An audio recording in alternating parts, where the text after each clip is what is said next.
Bien, nos quedamos por acá, escultura del 580. Y bueno, estamos entonces siglo XVI, que son los 1500, acuérdense, por eso es el 580. El siglo anterior es la primera etapa del Renacimiento y se llama 480. Entonces, para que manejemos esas dos etapas. Tiene que ver con la centuria, o sea, con el año. 1400 es el 480, 1500 es el 580. Corresponde igual, respectivamente, siglo XV, siglo XVI. Esos son los dos siglos del Renacimiento. Entonces, en la escultura del 580 se va a mantener la idea de la, ¿cómo se dice? De clasicismo, la búsqueda a través de la obra clásica, de los elementos como los que veíamos ayer en el video de Disney, la aplicación de criterios matemáticos para la construcción de la obra plástica, tanto arquitectónica, escultórica, pictórica, todo eso está presente ahí. Es una manera de justificar, por así decirlo, la belleza, pues, hacerlo a través de las matemáticas. Y eso lo siguen haciendo los artistas por acá. Entonces, vamos a encontrar algunas características. Aquí, como resumiendo, lo que vimos en el 480 y lo que veremos en el 580, se mantiene la representación de la anatomía humana con veracidad y naturalismo. Eso significa que sea lo más natural, lo más cercano a lo real posible. Acá solo bueno, quizás confundiéndolo con los dos aspectos que le siguen, el estudio sobre la anatomía humana y la recuperación del desnudo. Algunos artistas interpretan según su percepción de esto. Eso significa que no la van a hacer idéntica como la verían, sino que la interpretan. Uno de esos es Miguel Ángel. Por eso algunos dicen que Miguel Ángel se equivocó en mucho de la anatomía que representó, pero no, es que es su interpretación de ella. Miguel Ángel es el que más se acerca luego también al manierismo, y eso significa pues, que hay una deformación de la figura. El manierismo, acuérdense, es la última etapa del Renacimiento, que es la continuación básicamente del Cinquecento. Pues ahí vamos a ver a Benvenuto Cellini, por ejemplo, y a Juan de Bolonia. Con ellos se cierra ya la etapa del Renacimiento. De nuevo, la proporcionalidad, especialmente con Leonardo, por ejemplo, vamos a ver la aplicación del canon, del módulo. ¿Se recuerdan? Ayer veíamos el módulo aplicado a la arquitectura, que es un segmento que se repite y de tal manera que nos genere proporción en toda la obra. Lo mismo que lo hicieron los griegos con el canon de Lisipo, por ejemplo, que tenía 7,5 cabezas. Acá los renacentistas van a hablar de 8 cabezas para la representación de la figura humana. O sea, el cuerpo humano tiene 8 cabezas de altura y proporcionalmente lo demás. 3 en el brazo, por ejemplo, 3 de la rodilla hacia el pie del tamaño de la cabeza, la mano es del tamaño del rostro y así sucesivamente. Todas esas proporciones las establecen por acá. Eh, También hay una, digamos, como exageración en cuanto al canon y es el establecimiento de 9 a 10 cabezas de altura cuando lo representado es algo divino. Entonces, imágenes de María, Jesús, Dios Padre, van a tener siempre ¿qué sería? Una altura mayor que la de una persona común. Por ejemplo, o algún mecenas que le hacen un retrato, o algún caballero, un rey, ese va a tener, digamos, 8 cabezas para hablar de perfección. Pero si fuera la representación de algo divino, entonces el canon se alarga, 9 o 10 cabezas. Eso, por cierto, se mantiene hasta la actualidad. Todavía se acostumbra que las figuras de los ángeles, por ejemplo, se hacen largas, llevan 9 o 10 cabezas de altura. Hay una representación del espacio, perspectiva geométrica, eso ya lo veíamos con las logias vaticanas, veíamos a Maderno y otros arquitectos que hicieron pues este tipo de inclusión, de forzar un tanto la vista de las líneas de fuga para que se percibiese mucho más amplio un espacio. Eso nos acerca también a la etapa del manierismo. El manierismo se exagera esos puntos de fuga y se vuelve también más paisajístico el trabajo arquitectónico. El sentido narrativo, eso es con los relieves o con las historias, por ejemplo, que veremos, los conjuntos escultóricos, especialmente en España, vamos a ver bastante de esto. En España se acostumbra, como una variante de las esculturas religiosas, la elaboración de escenas que luego van a ser utilizadas en procesiones. A eso se le llama pasos procesionales. Entonces, los pasos procesionales son estos, justamente escenas que narran una situación. En los relieves igual, se va a mantener lo mismo. Los temas depende de la región. En Italia, que es el centro del Renacimiento, pues la mitología clásica está presente. Acuérdense que eso siempre con un sentido moralizante. Si vemos a Baco, que está bebiendo, y hay algunos pequeños faunos alrededor de él, no es una alegoría para que la gente bebiera más, no, está mostrando el pintor una escena en la que se observa a alguien que está cometiendo un pecado. Entonces, a través de esa imagen se moraliza, se enseña a tener un comportamiento más recto. Entonces, por eso es que se utiliza. No es solo porque nos olvidamos del cristianismo, ¿verdad? Y comenzamos a pintar solamente mitología, no, es en función siempre de la cuestión religiosa. Por eso la temática religiosa no desaparece. La iglesia católica, al menos en las regiones en donde tiene más presencia, y el Santo Tribunal también está más presente, que sería en Italia y muy especialmente España, eh, la pintura o escultura religiosa es el mayor porcentaje de la obra que veremos. Eh, Siempre habrá mitología, pero esa matizada con la idea siempre de lo religioso. Los materiales, pues trabajan bronce, mármol, madera. En el caso de madera, la obra se denomina imaginería. Esas son las imágenes. Las obras que ven ustedes, por ejemplo, en una iglesia católica, las esculturas que están ahí, esas no son santos. La gente tiene costumbre de decir, es que son los santos que están en la iglesia.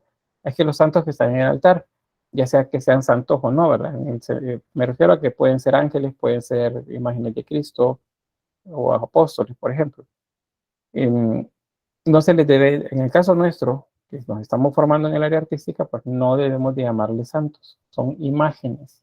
Y el tipo de arte con el que se producen las imágenes se llama imaginería, que corresponde a la talla de madera. En piedra también, el granito, por ejemplo, y la terracota. Terracota es un término que significa tierra cocida. Entonces vamos a utilizar terracota, el término terracota, cuando nos refiramos a esculturas hechas en barro. No es, si vemos una olla o un jarrón, eso no es terracota, eso se llama losa. Si hablamos de terracota, ustedes deben tener siempre en mente que es una escultura hecha con barro. Es terracota. Vamos a seguir viendo terracotas más adelante. Y luego las tipologías de la obra, pues estatuas, bustos, relieves, medallones, los tondos. Los tondos son espacios dentro de las decoraciones de una iglesia o de un edificio donde se agrega escultura también. Los mascarones también se agregan por ahí. Destacan en la etapa del Cinquecento como un escultor, produjo mucho, su vida era justamente esa, la escultura, es Miguel Ángel Buonarroti. Y uno de las características también de muchas de las obras de él es que no está terminada, solo está esbozada, y en algunos casos tiene cierto grado de acabado, pero hay espacios en los que todavía no estaba terminado. Eso es porque a él los mecenas, especialmente el Papa Julio II, por ejemplo, lo obligó a que pintara. Y él no quería pintar, pero dado que era una persona muy religiosa, pues tendía a obedecer lo que el Papa le decía. Eh, En este caso no lo imaginemos como en el caso del catolicismo, que pues, seguramente la imagen del Papa la tiene más presente, no es esta persona así como que es para oración, para dar consejos. Los papas de este momento son reyes guerreros, son soldados que tienen su ejército y van a luchar en contra de los vecinos, de los reinos vecinos, tratando de controlar territorio. Entonces, este Julio II es uno, el Papa Julio II es uno de esos. Y ejercía mucha fuerza sobre Miguel Ángel y lo obligaba prácticamente a pintar. Ahí tenemos la Capilla Sixtina y de la bóveda de la pintada y el fondo atrás del altar donde también hay un fresco que pintó Miguel Ángel. Él pintó la bóveda de la Capilla Sixtina y pues él dijo, bueno, ya terminé, me voy a hacer escultura. Y el Papa le dijo, no, usted se queda pintando. Y lo puso a pintar el fresco del fondo que está atrás del altar. Entonces, por eso es que mucha obra de Miguel Ángel no está terminada. Y Miguel Ángel es justamente el principal referente del Cinquecento. Con él vamos a encontrar relieves en los que se hacen, él hace uso de la luz para poder representar la volumetría. Esa volumetría es casi pictórica. Se observan acá esos brillos, esas sombras, son las que nos generan la sensación de volumen y de escorzo. ¿Recuerdan el escorzo?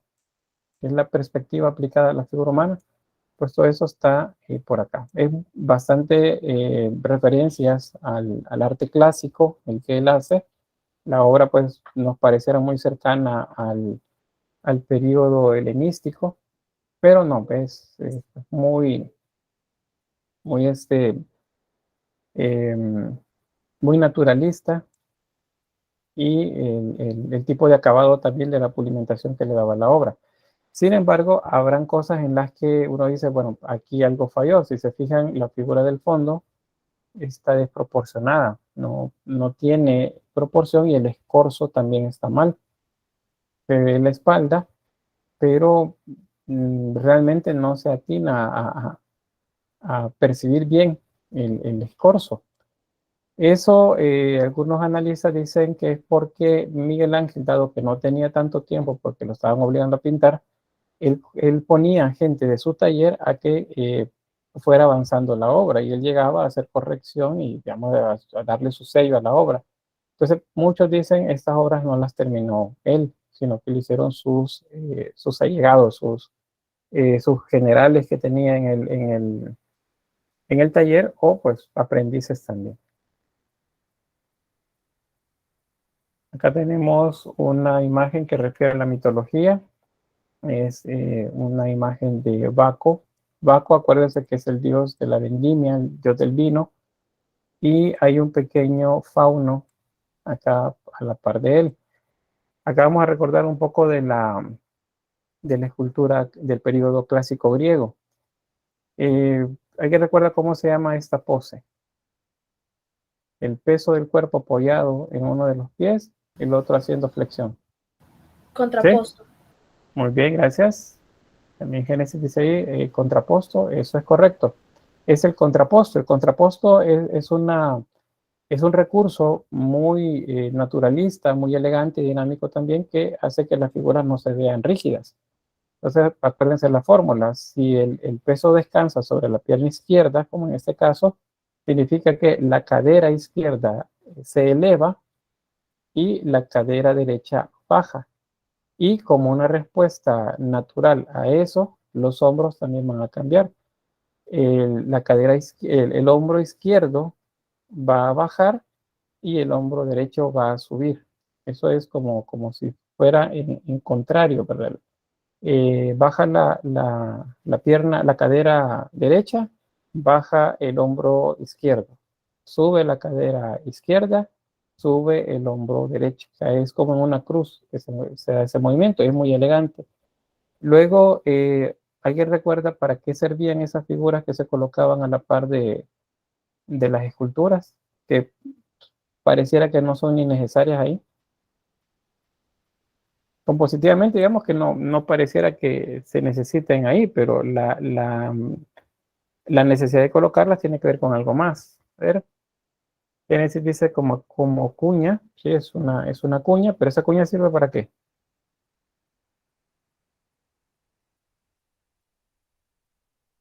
Los griegos lo utilizaron bastante en el periodo clásico. Javier dice, era para que no se quebrara la pieza. Muy bien, eso le da más fuerza a, en este caso, la pierna que está soportando el peso. Estas uniones son las que hacían que se volviera mucho más firme y mucho más fuerte la, la zona de apoyo. Y gracias a eso, pues las piezas no se quebraban tanto. Digo tanto porque hay unas que sí, con el paso del tiempo se terminaban rompiendo, pero pues esas zonas frágiles se lograban mantener eh, unidas al resto a través de estas cuñas o figuras alegóricas también que acompañan la imagen central. Noten el trabajo anatómico. Y esto es, recuerden, porque los renacentistas, los escultores renacentistas, hacían bastante trabajo del natural. O sea, tenían modelos para poder realizar esto. Bueno, hay un detalle de la mano y el pequeño fauno comiendo uvas. Y Génesis mencionó acá para detener la escultura grande. Está bien. Bien, esta obra seguro que la conocen. ¿Cómo se llama? Es un tipo de escultura, de hecho, y es el nombre con el que se designa a este en particular.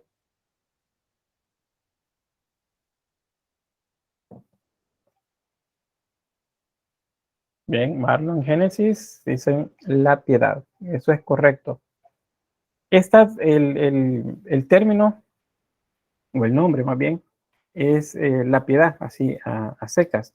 Pero Miguel Ángel tiene otras que tienen el mismo nombre, solo que a esas se les agrega, digamos, como un apellido. La piedad Rondanini, por ejemplo, y otras más que hizo. Muchas no las terminó, pero esta sí fue una de las que logró terminar y pues representa el momento posterior al descendimiento. Es María sosteniendo el cuerpo inerte de Jesús. ¿Algo que sepan de esta escultura?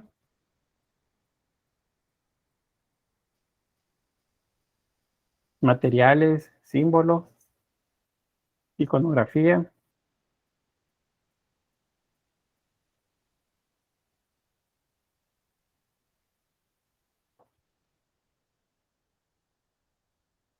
Esta es una de las que más reproduce, por cierto, en cuestión de historia del arte. Es otra de las que vamos a encontrar en portadas de libros, como representando pues el arte de la época. Metzi dice, es una talla en mármol, correcto. Podemos utilizar la palabra talla, aunque la correcta es esculpir. Pero talla sobre mármol está también. La talla normalmente, o la palabra talla, se utiliza cuando es un material más blando, especialmente madera.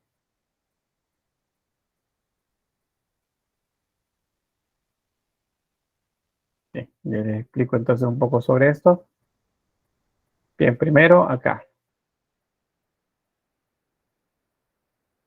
la composición clásica.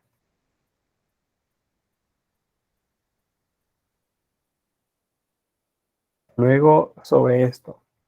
¿Qué me dicen de este tipo de detalle?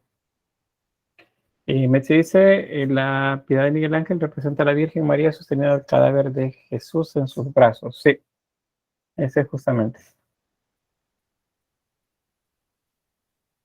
¿Qué me dicen de lo que ven en las imágenes? Eso es que, naturalismo, ¿sí? que, que tenía bastante conocimiento sobre los detalles del cuerpo humano.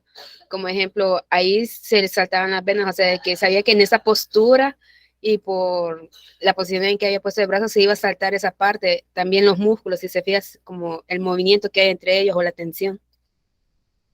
Muy bien. ¿Qué más?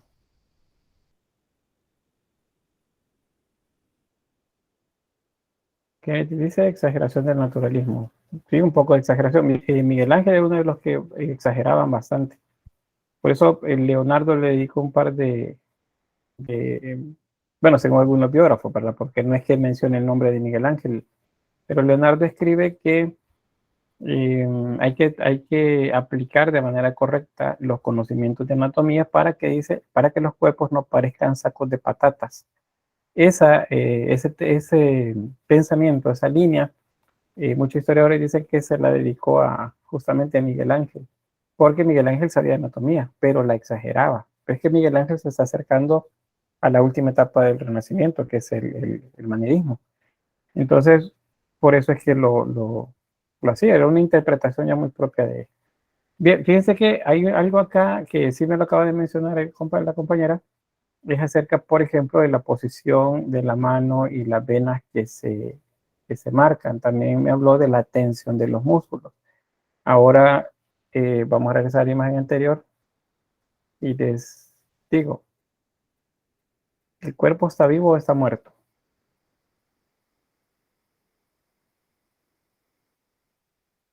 Muerto, ¿verdad? Muerto. Muy bien, entonces si está muerto, puede haber tensión muscular. Digo, aparte del rigor mortis, ¿verdad? Que aparece, pero el rigor mortis es que el cuerpo se puso tieso, como decimos, en buen salvadoreño. Pero los músculos actuarían así de manera agonista y antagonista. No, ¿verdad? Ah, me están diciendo acá que no. El cuerpo está flojo, dice Claudia. Digamos, está inerte y por lo tanto el cuerpo no responde a estímulos propios, sino que responde a estímulos externos. Eso se nota acá, o sea, eso sí está aquí. Vean donde está la mano de la Virgen. Pareciera como si la piel está recogida, es esta parte de acá. La piel y el músculo. Ajá, eso bueno, significa entonces que tensión muscular no hay. Cuando las personas están muertas, hay presión arterial. Ahí me dice el cuerpo estaría inconsciente. Si alguien muere, tiene presión arterial. ¿No, verdad? No, dicen por ahí. Pues vean, resulta que el cuerpo este de acá tiene las venas alteradas. Si las venas están alteradas es porque el corazón está palpitando. Pero ya dijimos que el cuerpo es un cuerpo inerte, es un cadáver. Entonces, esto lo que nos dice es que Miguel Ángel sabía de la anatomía y pues y él lo hacía notar.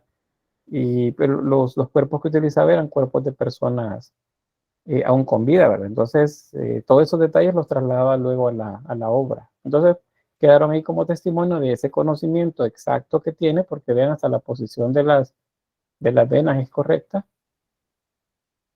Acá, los nombres de las venas no los conozco, de las arterias, pero la posición sí la ubico, ¿verdad? Porque es algo que hemos trabajado, pero pues no deberían de estar ahí.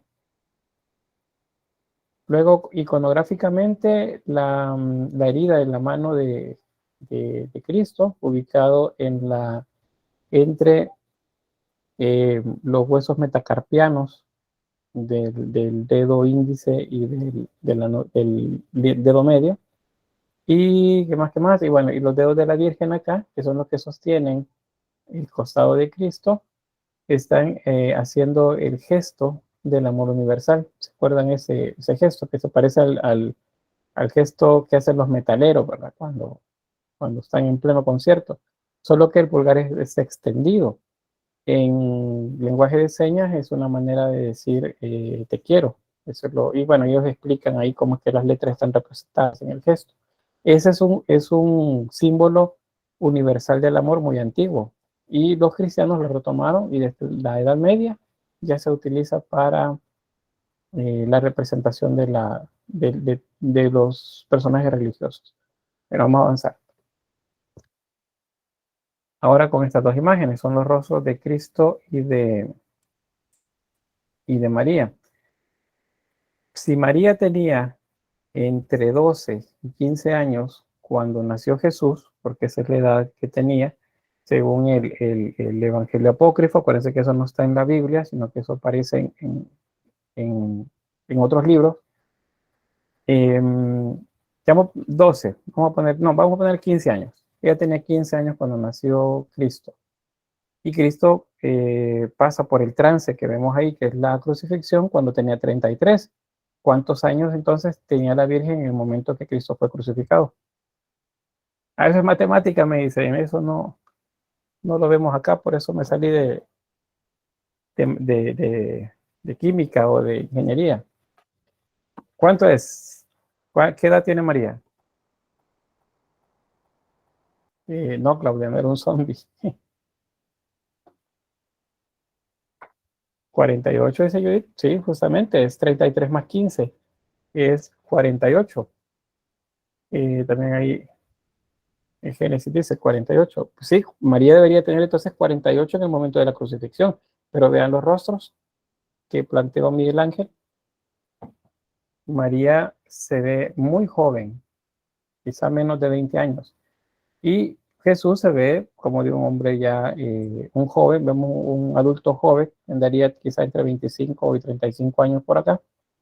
Significa que el rostro de Cristo es mayor que el rostro de María, y eso no corresponde cronológicamente. Pero ahí vamos al símbolo, las interpretaciones, lo que el artista quiere decir. Y es lo que nos está diciendo que en el rostro de Cristo está marcado el trance por el que ha pasado. Pues él dice, bajó a los infiernos y el tercer día resucitó entre los muertos, ¿verdad? ¿Qué bajó a hacer?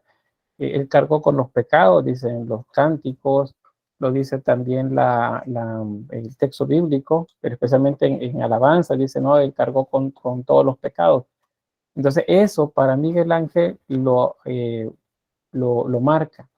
Y en el caso de María, que alrededor de ella, toda la iconografía nos dice que ella fue sin mancha de pecado, o sea, ella no conoció el pecado, por lo tanto, el rostro lo que denota es inocencia. Esa es la razón por la cual los rostros no corresponden a la cronología que debería de tener. Y eso pues está contenido. Aparte de eso, como dato anecdótico, es que pues Miguel Ángel escribió su nombre en esta cinta que sujeta el traje de María. Colocar el nombre acá enfrente, en la vista principal de la obra, era, digamos, algo atrevido para la época. Y pues Miguel Ángel lo hizo, es porque sabía que no le iban a discutir y él ponía su nombre ahí. Bueno, vamos a avanzar. Otra. Alison, bueno, sí, sí, sobre lo que mencionaba de lo de Inmaculada. Sí, es de eso lo que está planteando Miguel Ángel. Bien, con esa obra, ¿cuál es?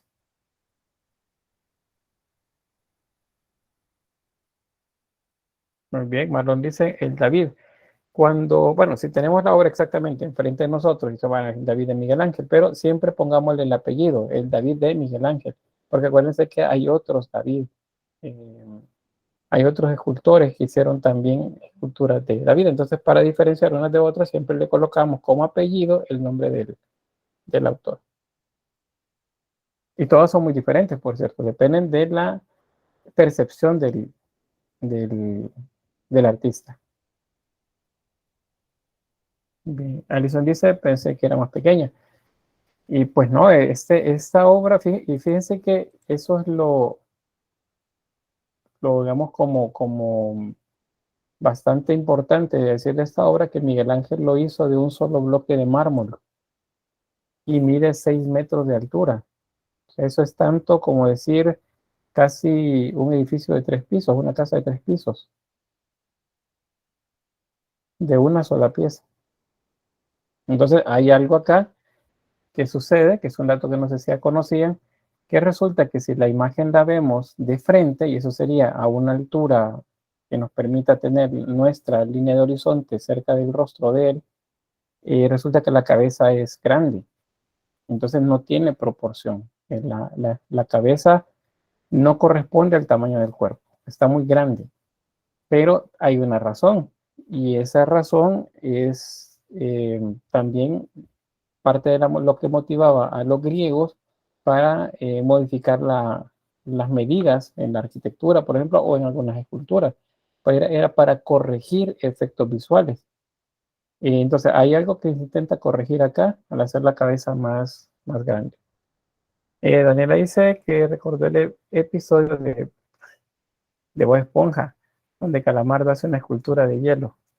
Eso, bueno, retomando eso, pues la cultura popular, esta es otra también de las obras que toma, la coloca en un montón de contextos, algunos cómicos, algunos un poco serios también. Bien, lo que está corrigiendo Miguel Ángel acá es el escorzo. Escorzo, acuérdense que es la perspectiva aplicada a la figura humana. Entonces, si la obra mide 6 metros de altura y si yo tengo este tamaño a la par de la obra y miro hacia arriba, si la cabeza de la escultura fuera proporcional, eso significaría que yo en el escorzo la vería pequeña. Sería una cabeza pequeña y un cuerpo grande. Entonces, Miguel Ángel hace la corrección y coloca una cabeza grande de manera que si yo veo hacia arriba, el cuerpo va a aparecer proporcionado siempre. Solamente aparece la desproporción si yo lo veo desde la altura más o menos de la cabeza. Digamos, del cuello o el pecho hacia arriba. Eh, entonces, si la cabeza está demasiado grande. Igual representa la juventud, la virilidad, la fuerza de David, previo pues a darle muerte a Goliat. Tiene en la mano derecha la piedra y en la mano izquierda la onda. Ahí está. ¿Sí se ve la piedra? Acá. Y la onda puesta sobre su espalda. Ahí está. Esa obra la han protegido bastante. Durante la Segunda Guerra Mundial se hizo prácticamente una cápsula alrededor de ella. Se colocaron prácticamente una pared alrededor de él de sacos de arena. Y sobre eso se colocó una cápsula de ladrillo y luego se puso más sacos de arena para que en caso que hubiese un borbandeo, pues a la obra no le pasara nada. Vemos igual contraposto y la cuña acá atrás para generar mayor firmeza en la pieza. Estas son relieves para los tondos. Acuérdense que los tondos son espacios en las paredes donde se colocaban normalmente medallones. Entonces, este es un medallón para un tondo. Igual que otras de las obras de él, pues están sin finalizar. Ahí vemos los trazos de las herramientas en el rostro. La obra no fue terminada.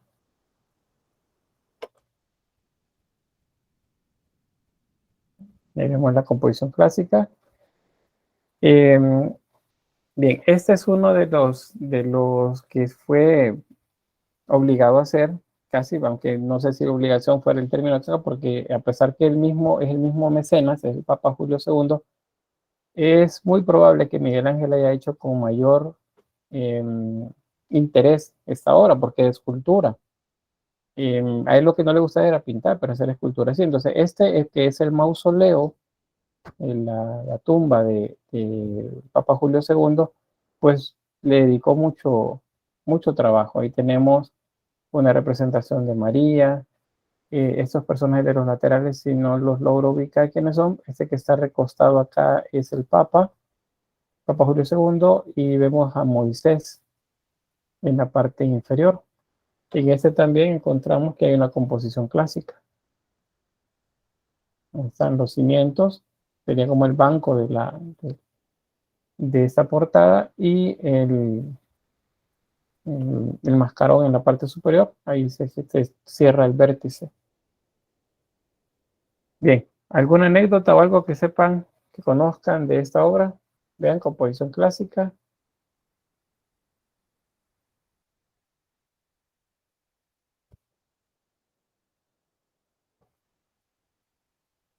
¿No?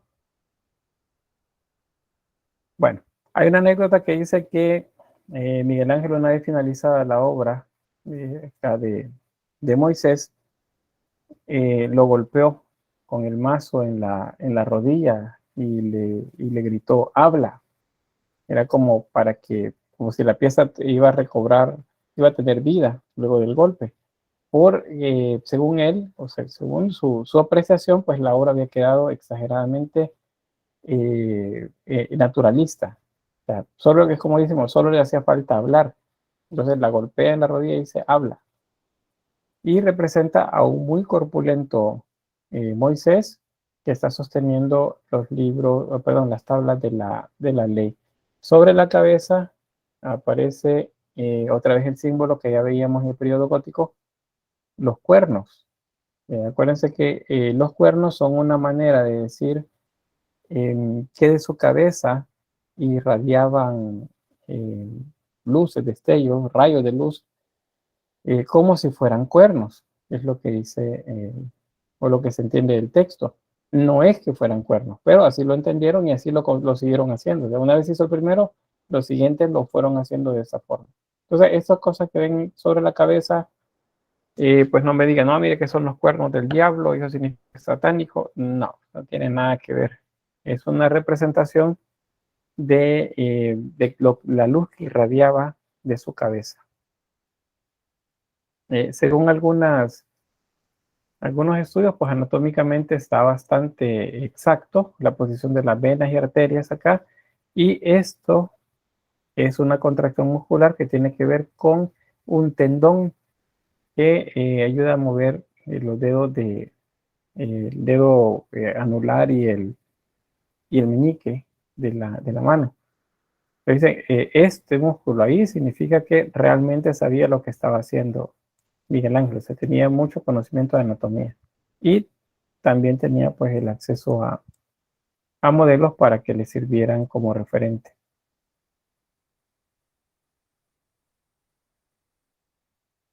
O sea, estaba muy musculoso Moisés, sí, así lo interpretó él. Acuérdense, estas son interpretaciones. No, no hay nada que nos diga exactamente cómo era Moisés, pero la interpretación, pues esto es lo que deriva.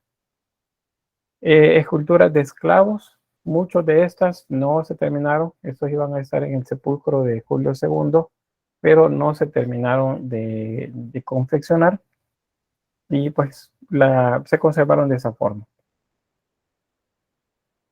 Esta es otra piedad, esta es la de Florencia, y muchos estudiosos dicen que esta figura acá atrás es un autorretrato de Miguel Ángel. Luego tenemos a Juan el a Juan el Evangelista y María. Esta también es una piedad, la que se llama la piedad Rondanini. Tampoco se terminó. Ahí pues se nota cómo quedó la pieza. No deja de ser bella, pero pues inacabada. Los grandes mecenas le pedían pues a Miguel Ángel que les trabajara a ellos. Entonces, en la capilla de Medici, él hizo pues estas esculturas en los mausoleos de los mecenas. Entonces tenemos esta que es la tumba de Lorenzo de Medici y pues ahí vemos que se cumple lo de la composición clásica. Y luego sobre los símbolos que aparecen ahí es que al centro aparece Lorenzo de Medici y a diestra y siniestra de él aparecen el crepúsculo y la aurora, es decir, la primera luz del amanecer y la última luz del amanecer, del atardecer. Que él esté en el centro de la obra, acá, lo que nos dice es que pues él es el centro de todo. Él es el centro de entre el día y la noche, porque la aurora, acuérdense, es cuando va a salir el sol, y el crepúsculo es cuando se va a ocultar. Entonces, entre el amanecer y el anochecer, Lorenzo pues es el que reina. Lo mismo sucede con esta otra tumba que también está en la misma capilla, es la de Giuliano de Medici, y pues igual, la escultura bueno, todo el conjunto corresponde a la composición clásica, y pues el símbolo es muy similar al anterior. Giuliano está en el centro y hacia su diestra está la noche y a la siniestra el día. O sea, entre el día y la noche gobierna Giuliano. Ese es el mensaje que transmite la obra. Yo dice, Bueno, no hay problema, ahí va a quedar ahí en el chat, no hay problema. Ahí luego puede verla en el aula virtual si en caso se pierda señal. Un dato así un poco curioso de la obra es esto que ven por acá. Vean que los cuerpos femeninos los hacía más bien masculinos. Femenino y masculino, pues la estructura ósea es diferente y muchas otras características también van a ser diferentes. Entonces, cuando en una figura persisten características de lo femenino y lo masculino, entonces decimos que es andrógino. Entonces, algo así es lo que sucede con algunas de las esculturas que hizo eh, Miguel Ángel. Esta es una, el cuerpo está eh, pues, bastante musculoso, pero tiene senos encima de los músculos pectorales, pero no se ven naturales, significa que no están integradas a la pieza. Entonces, pero se pudo haber equivocado él, pues seguramente se equivocaba, pero no pareciera que es adrede, que no es adrede, o sea, que es algo fortuito, que eso se ve así. Es seguro que la idea de él era que se viera de esta forma. Hay una en la anterior.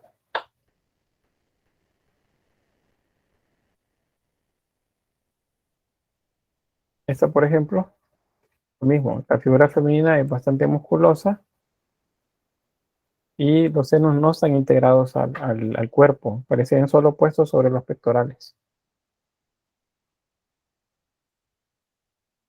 Bien, pasamos entonces a esto, la escultura en España. De esto no vamos a ver mucho, solo les voy a mostrar algo de lo que ya se hacía para esta época, porque vamos a ver bastante escultura barroca española.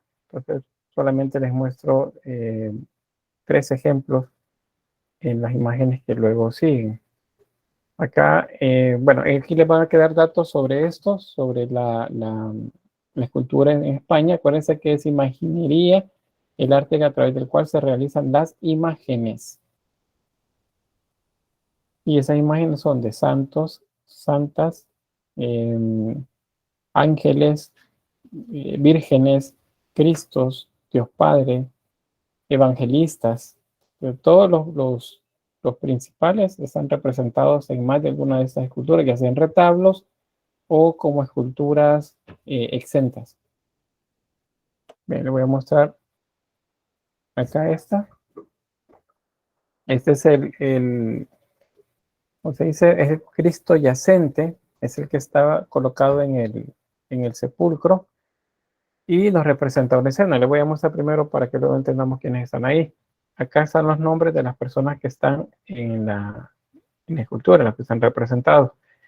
Tenemos al lado derecho, o a los pies sería de la imagen de Cristo, tenemos a María Magdalena y a Nicodemo. En el otro extremo tenemos a José de Arimatea. Por cierto, José de Arimatea en la mano, ven por ahí que en la mano tiene, lo que tiene en la mano es una espina. El símbolo de José de Arimatea es un espino, es el árbol de espino. Y según la geografía de él, luego de la muerte muerte y resurrección de Cristo, lo voy a decir en términos religiosos, los apóstoles y todos los seguidores de él se distribuyeron, ¿verdad? Tratando de llevar la buena noticia o el evangelio a diferentes lugares.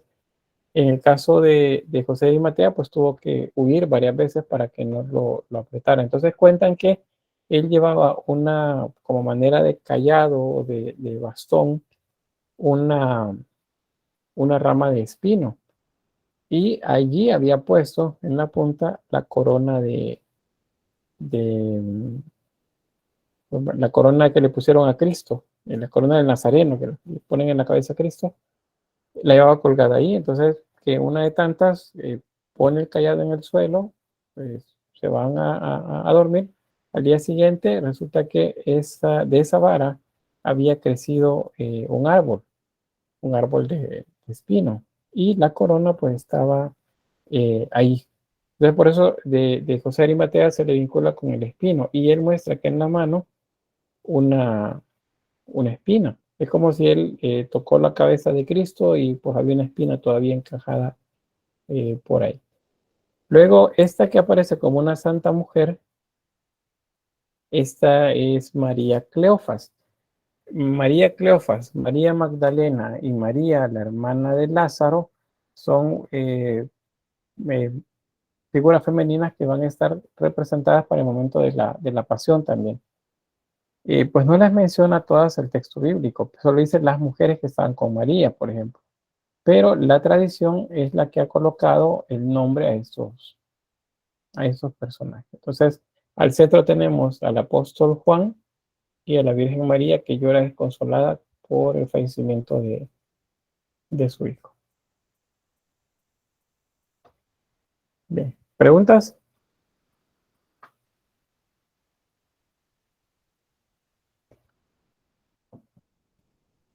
No, licenciado.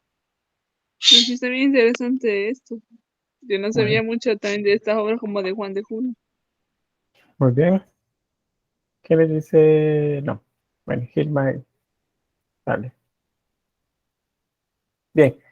Eh, la confección de estas obras no pensemos que es de una sola pieza de madera, no, esto está hecho de diferentes piezas. Puede que una sola de estas esculturas, estas tallas, correspondan a varios ensambles de madera. Los brazos, por ejemplo, la cabeza puede haberse hecho aparte.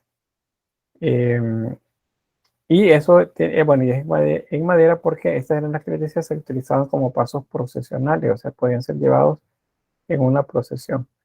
Y más que más. Ah, bueno, las técnicas.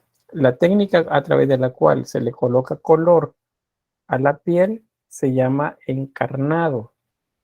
El encarnado es el arte de poner color sería pero color de la piel. Luego tenemos el estofado, que es o el adquirir la pieza también, las características de la tela, los diferentes tipos de tela o texturas también. Ahí, ese sería que les acabo de mencionar, el estofado. El dorado es cuando se colocan pintura dorada o en algunos casos pan de oro, o sea, unas delgadas y muy frágiles láminas de oro que se pegaban a las piezas para generar pues la idea igual de mucha riqueza. Entonces ese es el entierro de Cristo de Juan de Junio y pues vamos a hablar un poco más de la escultura española más adelante. Ahí los datos de quiénes son. Este es de Alonso Berruguete, el escultor. Y tenemos dos, el sacrificio de Isaac, acá, y San Sebastián eh, mártir. Bien. ¿Preguntas acá? ¿Dudas? Son licenciado. Bien, gracias. No me dicen. Bien, vamos a pasar entonces a la pintura. Con la pintura, acá de quien comenzamos a hablar es de Leonardo da Vinci. Hay un par de dibujos que seguramente conocemos. El hombre de Vitruvio, iba a ser la portada para uno de los tomos de arquitectura de Marcos Vitruvius Polio. Y en la otra es un autorretrato que se dice eh, de Leonardo. Acá hablamos de una formación multidisciplinar de él, eso significa pues, que él era, como decimos, el genio de genios, él sabía de todo. A ver, ¿qué me pueden decir de las obras que él inventó, descubrió, eh, dejó dibujadas? ¿Qué sabemos de la obra de él?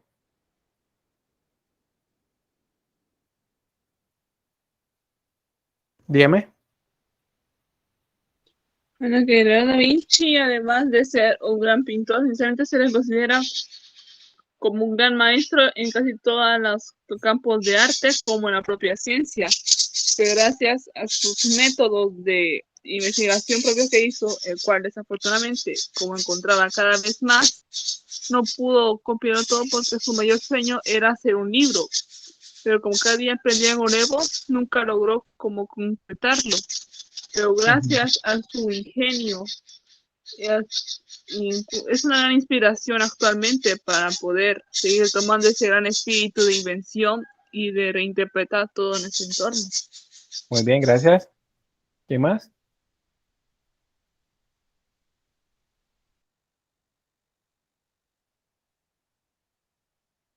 ¿Qué más? ¿Qué más?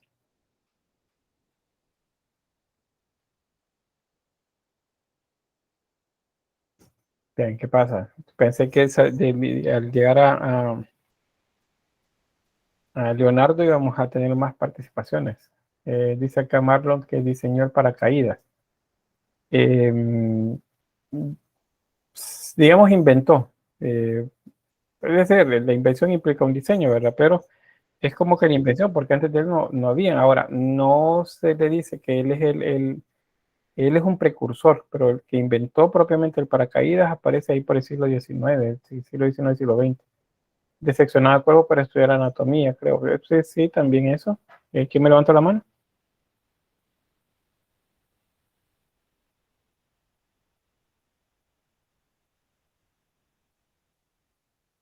Pues Leonardo da Vinci ha sido como uno de los artistas pues más reconocidos, ¿verdad?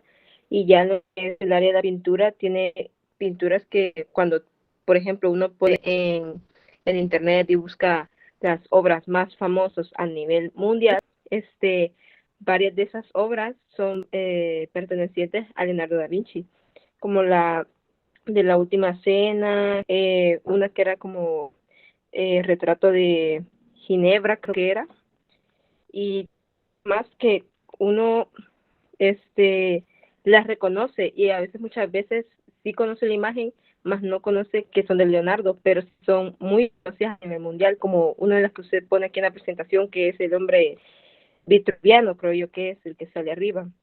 Entonces, pues Leonardo se posiciona muy bien y sigue sus obras siendo muy reconocidas y como las interpretaciones que salen de sus obras. Muy bien descrito, gracias. ¿Quién más?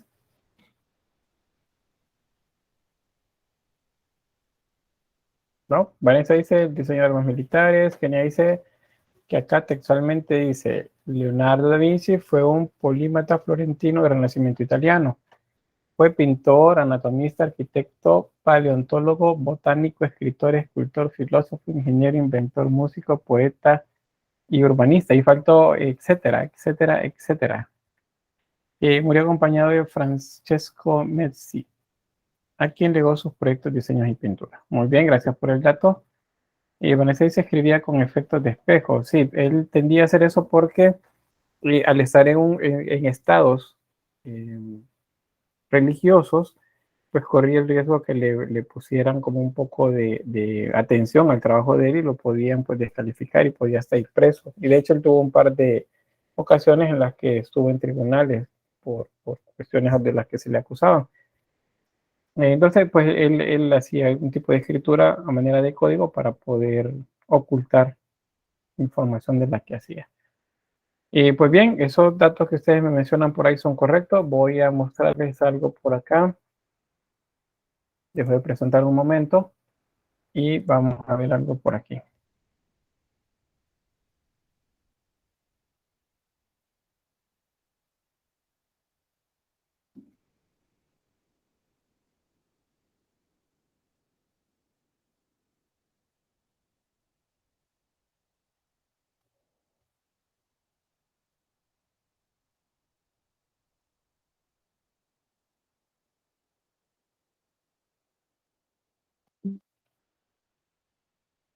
Bien, creo que se de verdad, y haciendo una búsqueda en internet. No les he colocado tanto en la diapositiva porque pues se nos va a ir el tiempo si vamos comentando uno a uno. Entonces, mejor de esa forma.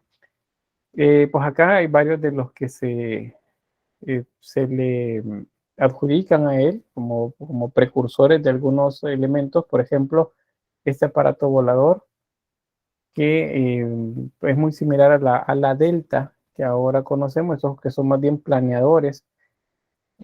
Puede sostener una persona y la persona se desliza en el aire pues durante bastante tiempo. Es muy similar a este, con la diferencia que acá la idea de Leonardo era que la persona que estuviera subido en esta batiera las alas para poder mantenerse en el aire. Luego esta, ¿qué sabemos de esta que está por acá?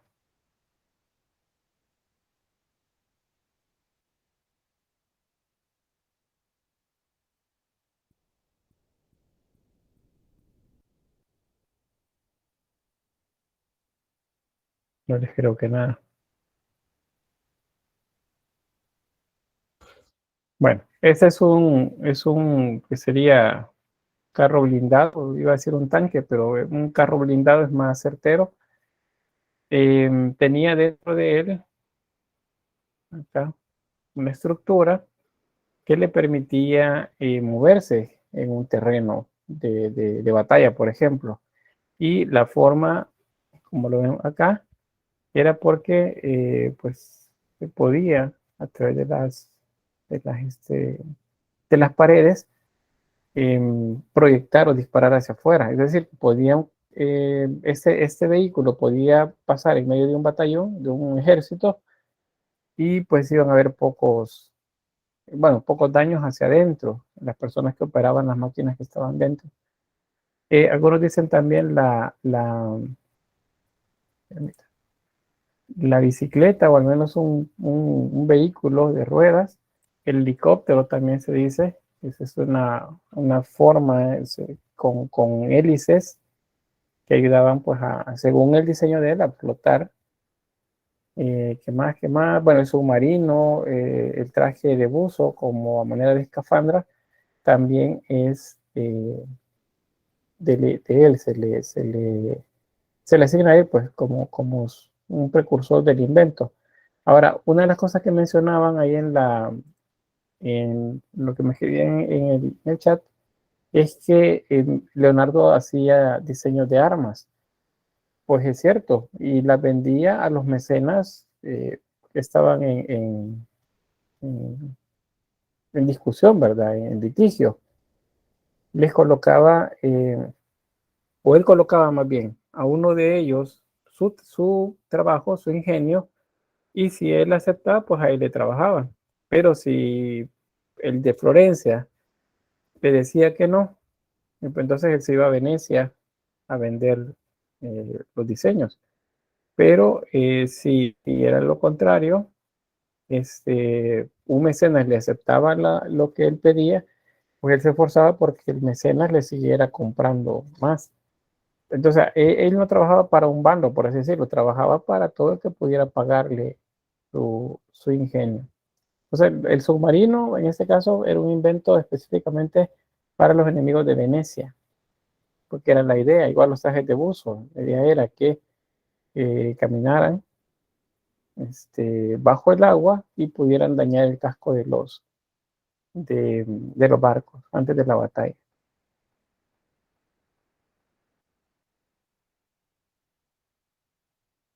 Bien, ¿preguntas sobre esto?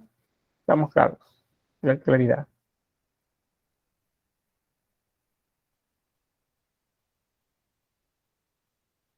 ¿Sí? Dígame.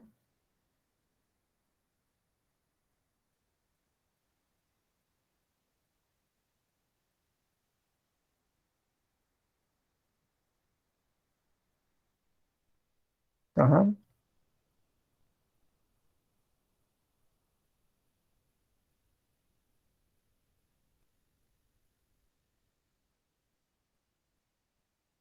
Bien, vamos a regresar entonces.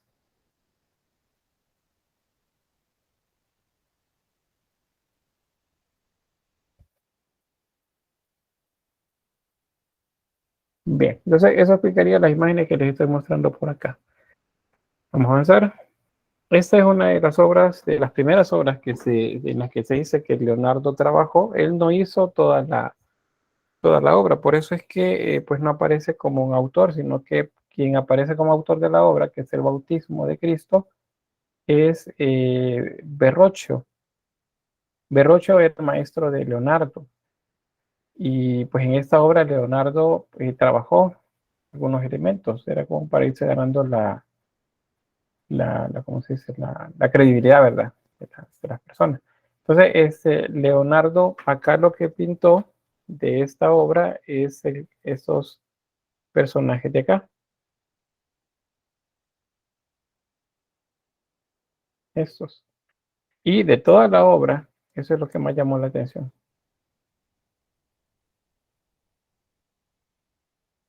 Esta, no tanto. Vean el símbolo que tiene ahí Juan el Bautista.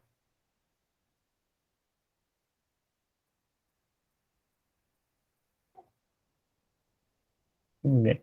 Hay una anécdota que nos dice que Leonardo, bueno, pintó esto, y Verrocchio, al ver la maestría con lo que lo había realizado, dijo, bueno, ¿cómo es posible que un niño prácticamente esté pintando mejor de lo que él hacía? Y decide pues ya no pintar, dado que su maestro, perdón, su alumno lo ha superado. Esa es como la anécdota. Posición clásica, línea de horizonte, punto focal.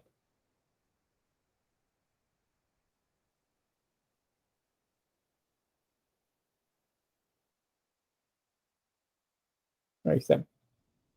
Y los cuadrantes.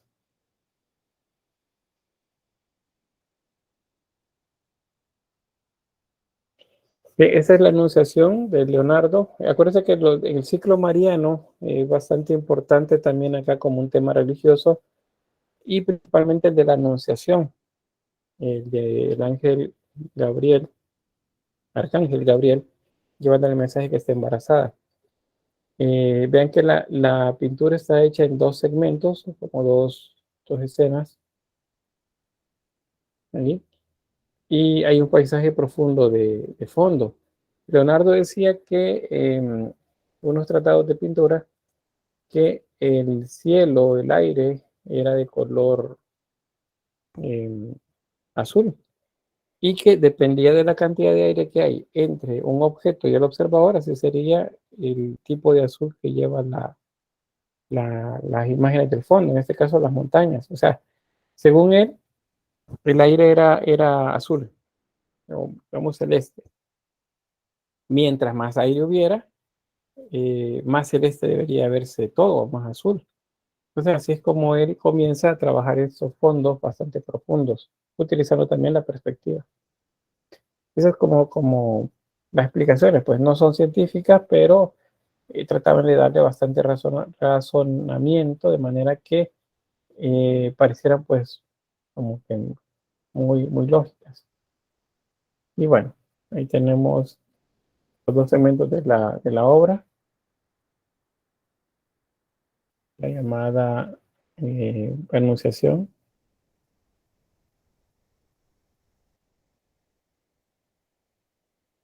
Composición clásica, y dos en la misma obra. Y dice, ¿es eso posible? Sí, es posible, eh, pues dada la complejidad del trabajo de Leonardo, pues es posible esas experimentaciones que hacía de hacer esta segmentación de las escenas en el, en el cuadro o en las paredes. Esto, por cierto, marca una dirección, si se fijaron ahí. Y también sobre esta dirección aparecen las líneas de fuga.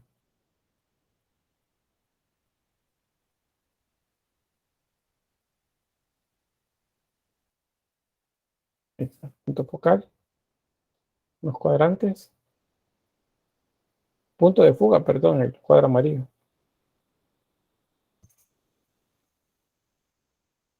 Bien, esa es la Virgen de la Roca de Leonardo. Esa tiene como una, digamos, particularidad, que fue pintada dos veces. porque esta, que es la primera, no les gustó a los clientes, no les pareció por una razón. Y es que los niños, uno debería de ser Juan el Bautista y otro debería de ser Jesús, pero no se distingue quién es quién. La escena se supone retrata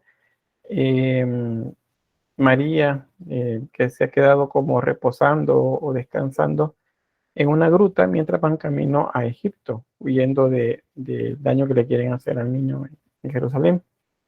Entonces, ahí se detiene y ahí encuentran haciendo penitencia a Juan el Bautista, y ahí comienza la escena que vemos acá. Entonces, no le gustó eh, a los que le habían encargado, porque los niños no se distinguía quién era quién. Ahora, ¿por qué es eso?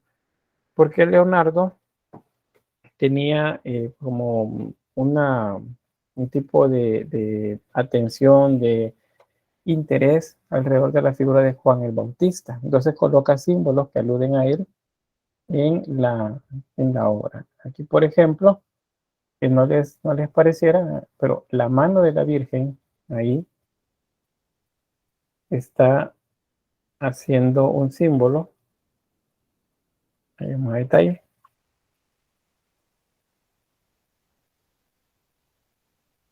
Acá. Es como si tuviese una cabeza en la mano. Vean, ahí está el manto. Acá. Y el arcángel tiene puesta el dedo abajo de ¿cómo se llama? Del cuello, como si le fuera a cortar. Acuérdense que a Juan el Bautista le cortaron la cabeza, entonces ese es el símbolo que aparece aquí. La mano también en esta posición es un símbolo de Juan el Bautista, y la mayor parte de ocasiones la mano así está apuntando hacia arriba, hacia el cielo. Y bueno, ¿qué más? ¿Qué más? Aquí sí hay un punto de fuga forzado en esta primera obra. Vemos la composición clásica, línea de horizonte y punto focal.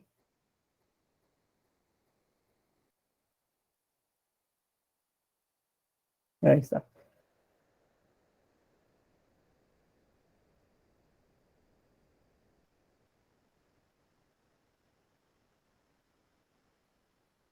Ahí está, bien. Esa es la segunda versión de la obra, Virgen de la Roca también. Este es de 1497, o sea, más o menos 10 años después de la primera. Dice, mire, pero si se le encargaron para que la repusiera, ¿por qué tardó tanto? Y que Leonardo no terminaba las obras rápido. Hay registros, o lo que han registrado sus biógrafos es que pues no terminaba las obras rápido, las tenía durante mucho tiempo con él, y las seguía trabajando. Entonces no tenía muchas de las obras de él, no se hacían rápido. Entonces en esta segunda obra vemos que hay una corrección en las imágenes. Ahí tenemos que la mano del arcángel ya no está, y ahora sí ya se percibe como un manto. Luego, este símbolo es del Bautista.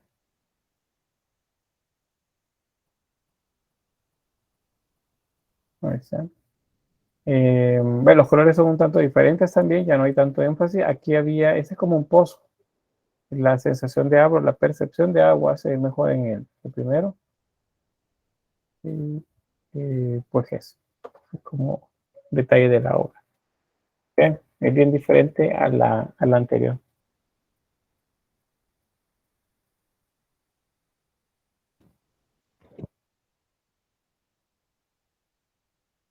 A nivel compositivo se mantienen los elementos.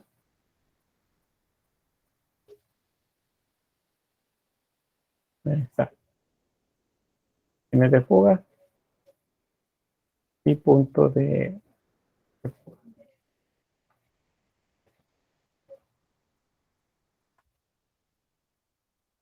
Ahí está.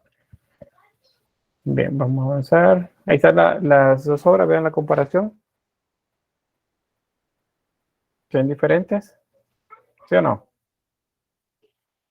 La paleta de color, la posición también, los símbolos iconográficos, todo eso está diferente.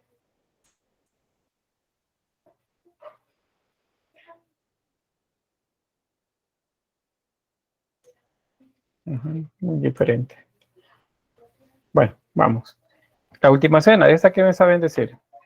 ¿Qué sabemos de la última cena? Vean que es un fresco que está en una pared de una habitación, y aquí tenemos en la parte inferior pues una puerta de acceso, por eso es que se ve el cuadro como cortado en la parte de abajo. En muchos de los que son como reconstruidos a partir de esta imagen, pues el cuadro pareciera que continúa, pero lo cierto es que hay una puerta ahí y el fresco está pintado alrededor.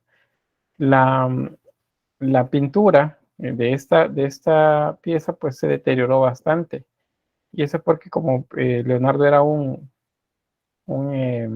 experimentador, el inventor, él hizo pues mezclas tratando de encontrar una buena mezcla para sus pinturas, y pues la pintura falló. Entonces pocos años después de haber finalizado, la pintura comenzó a deteriorarse bastante rápido, y pues por eso la obra, esta que les muestro, presenta daños en bastantes áreas, como si se le hubiera caído a la pintura.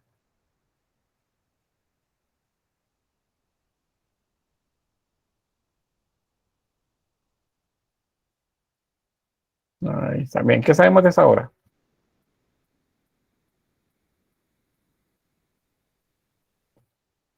Vean, no les creo que no hayan escuchado algo alguna vez.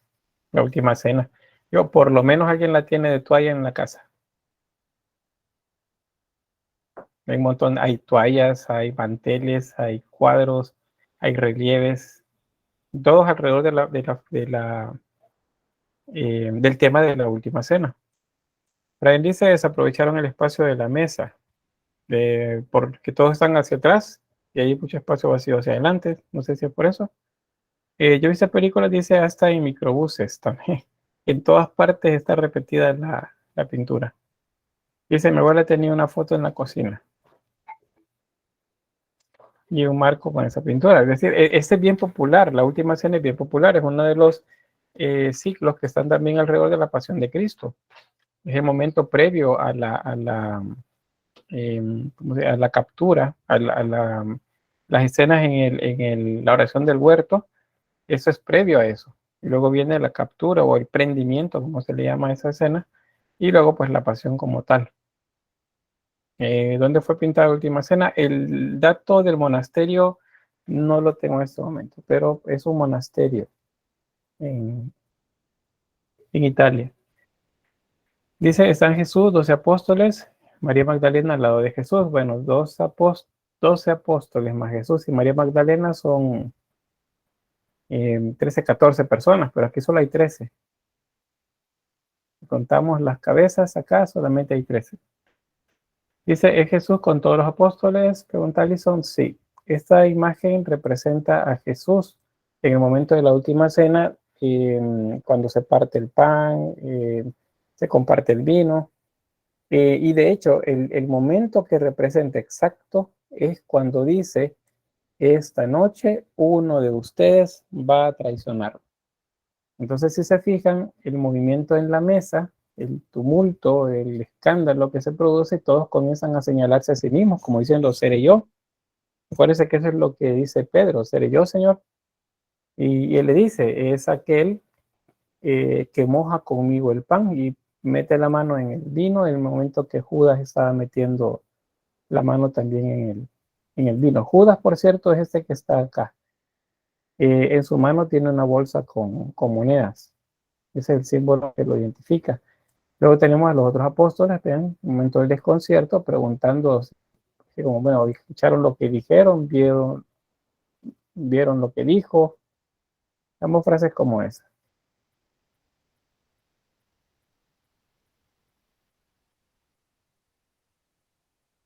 ¿Ven? ¿Algo más?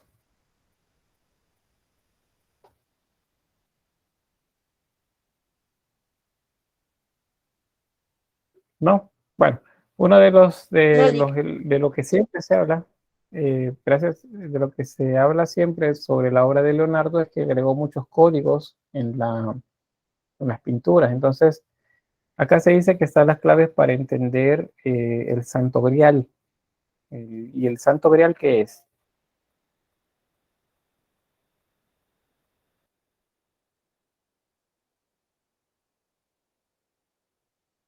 Alison dice la copa.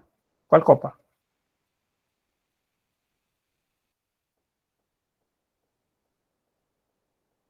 Según tengo entendido yo, es el recipiente, o bueno, pues la copa, como dicen, que usó Jesucristo en la última cena. Muy bien, gracias. Esa es la leyenda, justamente, que la copa que se utilizó en la que vertió el vino y luego lo compartió a sus discípulos, a eso se le denomina el Santo Grial. Pero el Santo Grial es una deformación de los términos. Los términos son Sant Grial o San Grial, que sería sangre real, la sangre real, refiriéndose a la sangre de Cristo. Resulta que en la mesa no hay ni una sola copa. Vamos a ver la composición para después, voy a mostrarles. Ahí está. Hay vasos, hay muchos vasos con vino, algunos vacíos, otros medio llenos, y hay recipientes como vasos, perdón, como botellitas, como estas que ven acá. Hay un pequeño jarro, pero de cristal. Hay pan también, hogazas de pan, platos en la mesa, pero no hay una copa.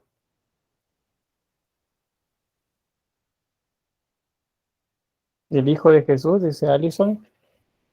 Si recuerdan, cuando veíamos en el prerrománico, les mencioné de una de las culturas de las que vimos el tipo de obra de ellos, que había una leyenda, que ellos se decían descendientes de Jesús.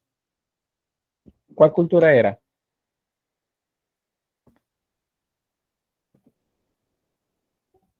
Era una línea de reyes anteriores a Carlomagno.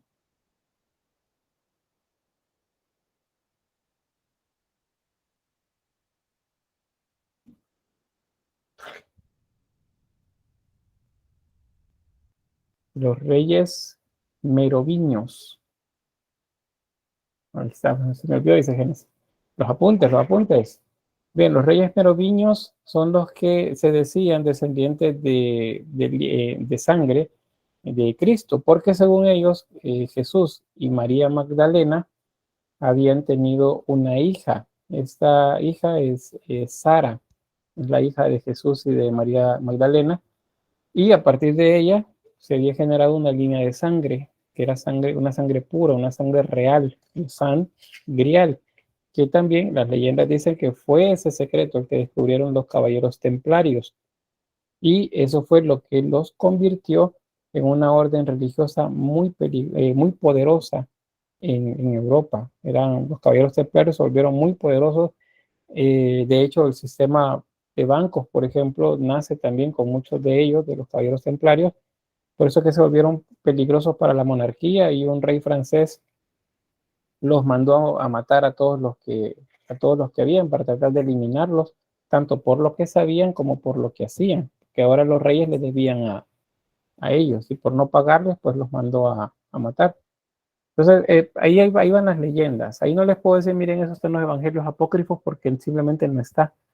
La tradición cristiana tampoco habla acerca de eso. Entonces, esto es más bien una leyenda que nace de una familia que busca justificarse a ellos en el poder, que son los merovingios. Bien, lo cierto es que en la obra Leonardo sí retrata elementos que son un tanto simbólicos. No hay una copa acá, pero sí hay símbolos, y hay uno que es bastante visible en la obra. Vean, el símbolo masculino, para lo masculino en la antigüedad, es este. El símbolo femenino es este. ¿Ven? Es el contrario, masculino, femenino. Este símbolo masculino lo pueden ver todavía en los trajes de los militares, porque cuando un militar le sube en el rango, le agregan una barra más de esta en su traje. Y si sube un rango más, le agregan otro.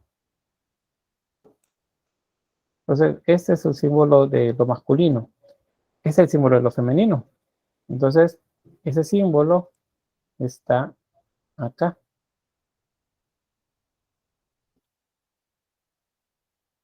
Me salió. Vamos a descartar. Luego iniciamos de nuevo.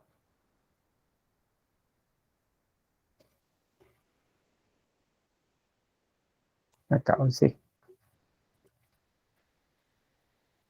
Sí, ese símbolo está aquí. Es el símbolo de lo femenino.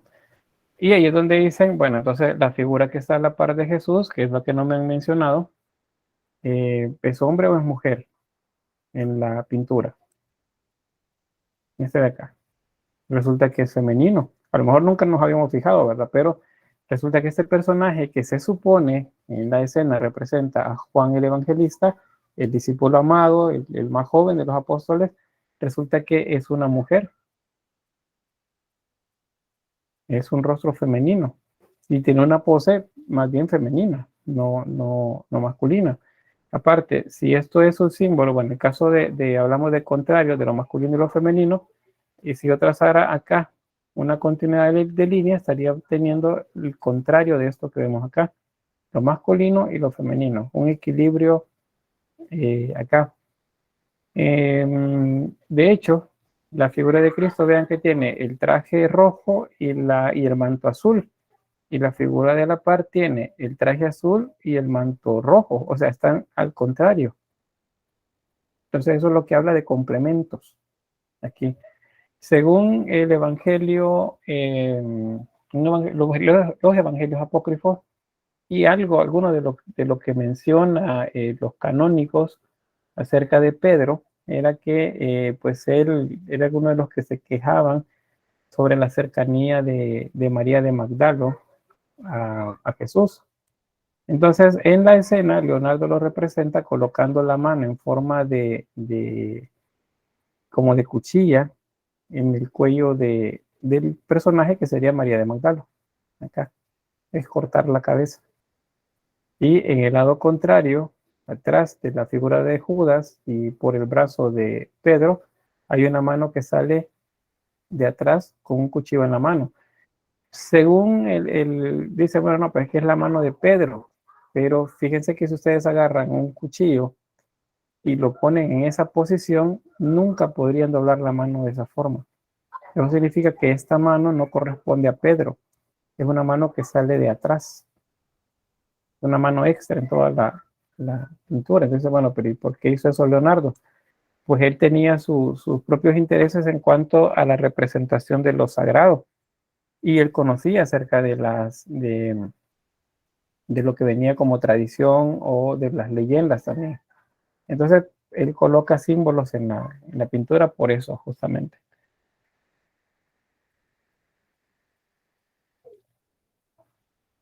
Pedro la está agarrando, dice Malison, no entiendo bien ahí, creo que está mal escrito.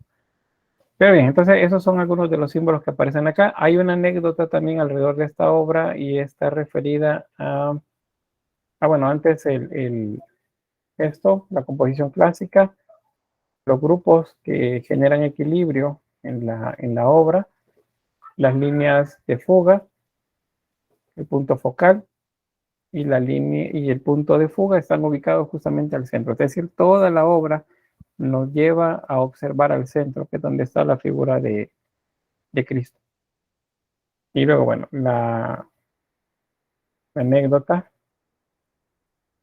es que Leonardo les decía, no terminaba las obras rápido, entonces pasó mucho tiempo pintando el fresco de la última cena, y pues un monje se quejó con el superior del monasterio diciéndole que Leonardo no llegaba a trabajar, que tenía pues mucho tiempo de no llegar. Entonces lo manda a llamar como para regañarlo porque la obra pues la tenía que terminar, y él dice que él sigue trabajando en la obra, que el hecho que no llegue allí al lugar a pintar no significa que no esté trabajando en la obra.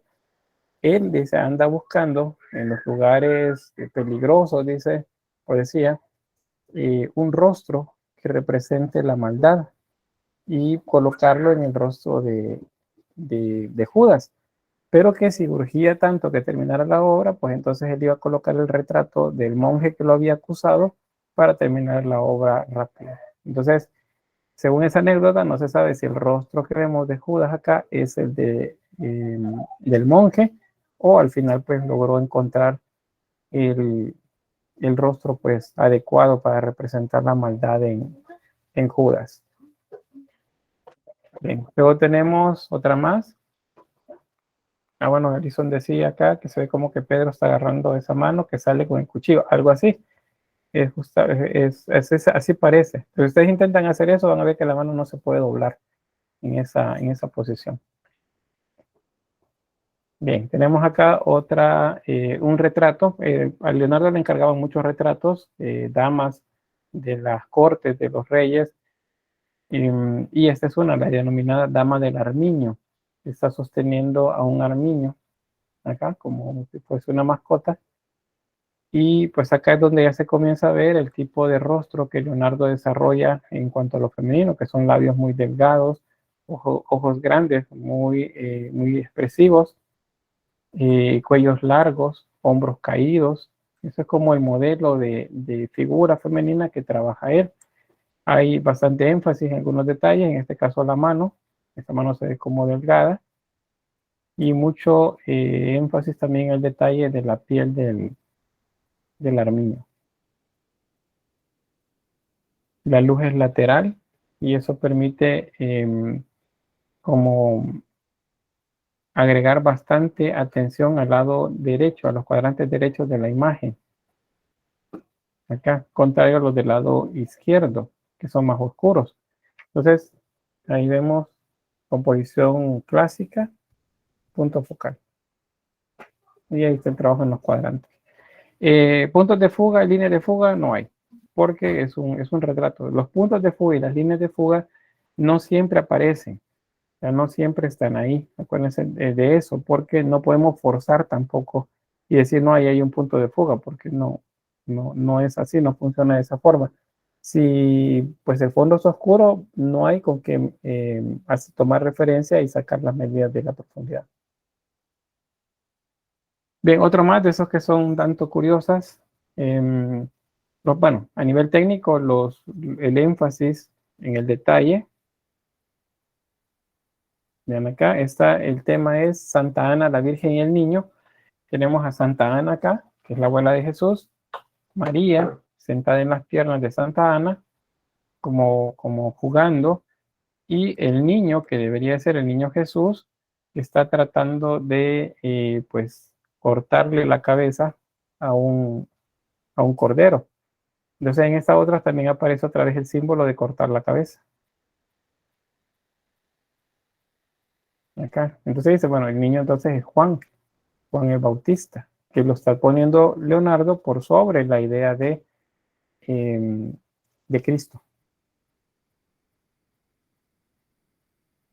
Acá. También una de las cosas que preguntaba más de alguna vez, he escuchado que me preguntan, es que si la obra, bueno, todo lo de las composiciones, la distribución en el plano, ¿es eso realmente se hacía o es análisis que hacemos posterior? Y mi respuesta siempre ha sido que ese análisis se hace a partir de las líneas que ya están ahí. O sea, el artista las hizo desde el principio. Entonces aquí vemos, por ejemplo, que hay un estudio previo de la obra, acá, en el que se valoran luces, sombras y una posición ordenada de los elementos. Vean que aquí están los dos niños, que serían Juan el Bautista y el niño Jesús. Pero en la obra final eliminó a uno de los niños y lo representó como el cordero. Entonces ahí donde dice, bueno, si aquí estaba Jesús y estaba el niño Juan, entonces, y Jesús es el cordero, entonces este niño es Juan. ¿Y Juan qué está haciendo? Pues intentando cortarle la cabeza a Cristo. Entonces, esa es como esas cuestiones que pues difícilmente sabremos al final qué tanto nos quiso decir Leonardo con las obras, porque pues no todo lo dejó escrito. Sí se sabe de él que era un místico, entonces hay muchos símbolos en la obra de él. Y luego, por la parte técnica. Es una composición clásica y el punto focal está ubicado ahí. Y ahí la distribución de los cuadrantes. ¿Preguntas?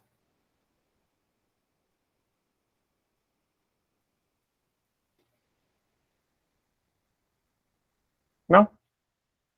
Bueno, vamos a ir un poquito rápido. Muy bien, gracias. Quiero que veamos lo sobre la Gioconda. Nos queda un par de minutos todavía. Vean, con ella, pues es la obra que más conocida, es Patrimonio de la Humanidad, se le considera invaluable. Nadie, aún teniendo pues miles de millones, podría comprar la obra porque se considera invaluable, o sea, no tiene precio. No es la mejor obra de Leonardo, les diré, hay mejores obras de Leonardo a nivel técnico, pero es esta la que está más valorada. ¿Y a qué se debe esto? Pues en mucho es marketing. No es tanto que la obra sea realmente tan especial, sino que es el marketing alrededor de ella. De hecho, la obra pasó casi invisible, eh, 300, más de 300 años. Fue hasta que la obra fue robada del museo, pasó desaparecida un par de meses o años, no recuerdo, y luego pues la descubren, la recuperan y la colocan. Algunos dicen, bueno, eso que encontraron era una copia, no era el original sigue perdido. Pero de ahí en adelante hubo una atención mediática bastante grande hacia la obra de Leonardo y alrededor de ella se han construido muchos mitos también, muchas explicaciones, algunas un tanto lógicas, otras ilógicas. Algunas nos hablan que es el retrato en versión femenina de Leonardo, otros dicen que es una mujer enferma de algo que se llama hidropía, una enfermedad que acumulaba agua en su cuerpo y por eso es que las manos se ven como hinchadas y por eso también alrededor de los labios se ve hinchado, como hinchado. Alrededor de los ojos también se ve inflamado.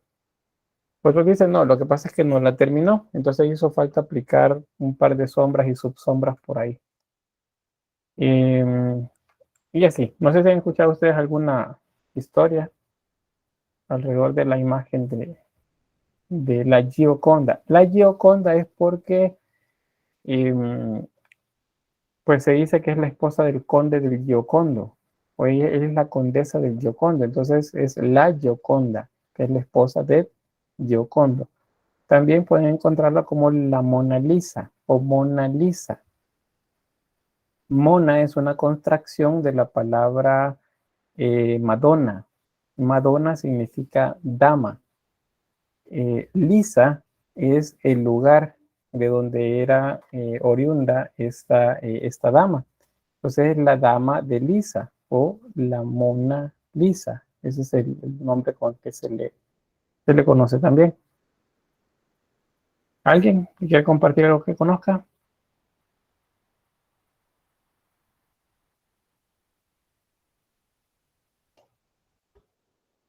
Bueno, entonces voy a avanzar. Aquí tenemos la composición clásica, punto focal. Y eso es interesante en Leonardo. Los planos del horizonte que no corresponden y hay más de un horizonte. O sea, les he dicho que el artista coloca un horizonte en la obra para orientar visualmente al observador. Entonces, en este caso hay varios. No es un solo horizonte. Entonces, no se entiende muy bien la perspectiva del fondo. Y el lado izquierdo es más alto que el lado derecho. Entonces, ahí, pues a lo mejor hay algo que nos quiso decir también Leonardo como a nivel de código ahí. Dice, Génesis, ¿está sonriendo o no? Bueno, ya vamos a ver lo de la sonrisa, que es otra de las cosas de las que se habla también. Marlon dice, he escuchado teorías de que ella era la hija de Da Vinci. Y sí, no son tan populares esas, pero también se dice sobre eso. Pero los biógrafos recogen que no hay descendencia directa de él. O sea, no tuvo hijos ni tampoco hijas. Al menos es lo que recoge la historia oficial de él. Sí hay alguien que es como el heredero, que es alguien que él tuvo como tutor. Él fue tutor de alguien durante muchos años, que es prácticamente quien, según la versión que lean, le gastó mucho de las ganancias que tenía, pues se aprovechaba de la posición que tenía como para, pues, apoderarse de las riquezas. ¿Qué más? ¿Qué más dicen? Vanessa dice que nunca la terminó, dice que solo quedó para estudiar sobre el retrato, algo así.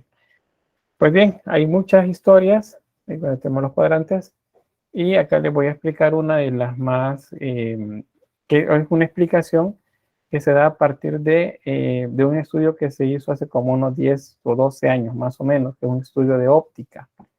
Vean, cuando ustedes observan algo, bueno, hacia donde quiera que ustedes observen, hay dos campos de visión, una visión central y una visión periférica.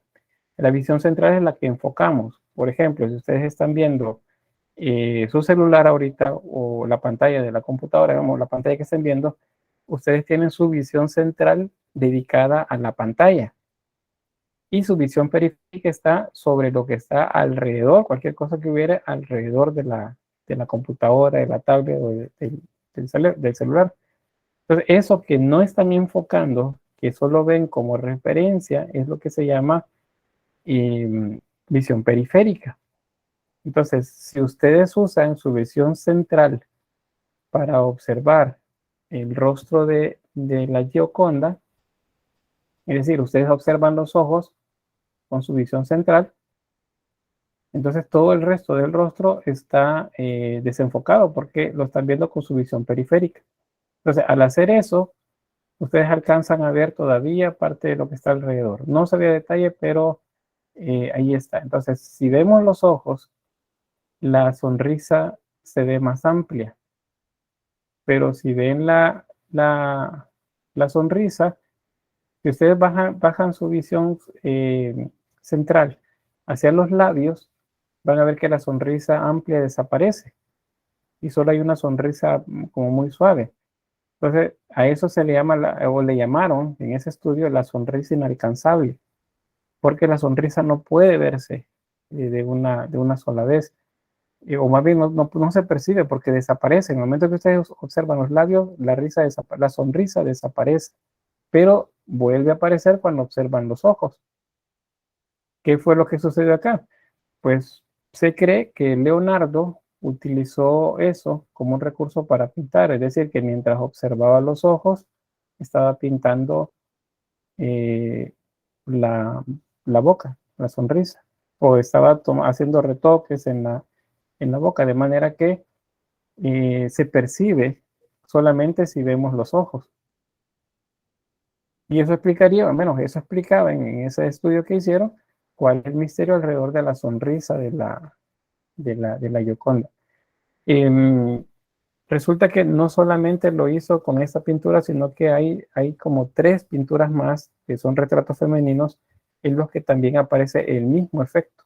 Entonces dice, bueno, Leonardo lo repitió, significa que era algo que él estaba estudiando. No fue un hecho fortuito, sino que es algo que estaba estudiando. Y eso pues es una de las cosas que caracterizan bastante a la Gioconda. Y se habla de la sonrisa de la Mona Lisa, hay películas, canciones, poemas, muchas cosas alrededor de la imagen de esta figura. Bien, voy a quedar hasta acá. No sé si hay algún comentario. No, licenciado. Bien.